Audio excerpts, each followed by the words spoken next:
On Friday at the Dubai Airshow, India suffered a devastating blow to its defense ambitions when a Tejas fighter jet crashed in the front of international arms buyers. Wing Commander Namansh Syal tragically lost his life in the accident. This wasn't just any aviation incident. It happened at the world's third largest airshow, a critical platform where nations showcase their military capabilities to potential buyers. The timing couldn't have been worse. India has spent 4 decades developing the Tejas as a symbol of self-reliance in defense technology.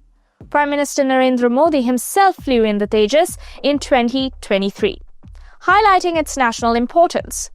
The jet was so designed to replace aging Soviet-era MiG-21S and position India as a credible arms exporter to markets in Asia, Africa, and Latin America. As Douglas Berkey from the Mitchell Institute of Aerospace Studies put it, the imagery is brutal. Airshows are where nations demonstrate achievement and reliability.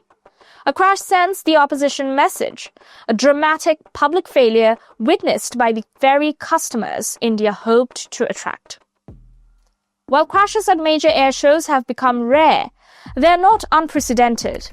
Russia's Sukhoi Su-30 crashed at the 1999 Paris Airshow, and a Soviet MiG-29 went down at the same venue a decade earlier. Notably, India still purchased both aircraft types afterward, suggesting that political and strategic factors often outweigh single incidents. The short answer is yes. Exports are likely off the table for now. A former HAL executive stated bluntly that the crash rules out exports for now. Hindustan Aeronautics Limited had been actively pursuing international sales, even opening an office in Malaysia in 2023. Those efforts will need to be substantially rebuilt. Fighter jet sales aren't decided solely on technical performance. They're driven by geopolitical relationships, strategic partnerships, and high-level political considerations. One accident, while damaging, doesn't necessarily doom the program forever. The crash compounds existing problems. HAL has 180 orders for the advanced Mk-1A variant from India's own Air Force, but hasn't begun deliveries due to engine supply chain issues with GE Aerospace. Meanwhile, the Indian Air Force faces a crisis. Squadron strength has dropped to 29 from an authorized 42. With more retirements coming as MiG-29s, Jaguars, and Mirage 2000s age out. An IAF officer noted, the Tejas was supposed to be their replacement, but it is facing production issues.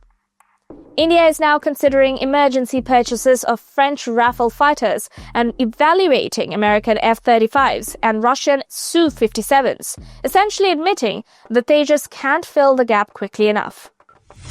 Adding salt to the wound, Pakistan was also present at Dubai in force.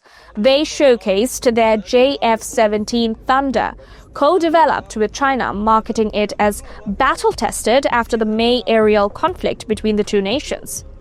Pakistan even signed a provisional export agreement during the show. Notably, India didn't deploy the Tejas during the May conflict, and the jet was absent from this year's Republic Day parade due to what officials called safety reasons associated with single-engine aircraft. This cautious approach now seems prescient, but also raises questions about confidence in the platform. Despite the setback, experts believe the Tejas program retains long-term value. Walter Ladbig from the Royal United Services Institute suggests its significance is likely to lie less in sales abroad than in the industrial and technological base it creates for India's future combat aircraft programs.